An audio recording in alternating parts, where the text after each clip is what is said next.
बालापुर गणेश का लड्डू रिकॉर्ड कीमत में नीलाम। तेलंगाना में मकबूल बालापुर लड्डू ने एक बार फिर रिकॉर्ड कीमत हासिल की। इस साल लड्डू को कुणाल शंकर रेड्डी ने 30 लाख रुपये में नीलामी के जरिए हासिल किया।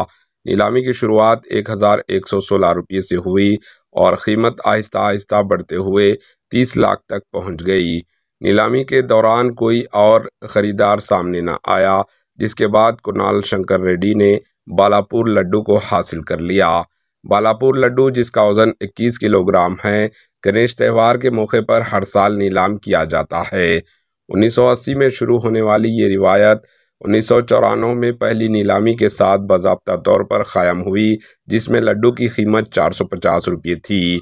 तब से ये कीमत हर साल बढ़ती जा रही है। इस साल 30 लाख रुपये की बुलंदतरीन सतह पर पहुंच गई, जो कि पिछले साल 27 लाख रुपये की नीलामी को पीछे छोड़ चुकी है। इस साल की नीलामी एक ख़ास अहमियत रखती है, क्योंकि बालापुर लड्डू की नीलामी की 30वीं सालगिरह है। नीलामी की कीमत तरक्याती कामों में इस्तेमाल किया जाता है। Bureau report, HN news.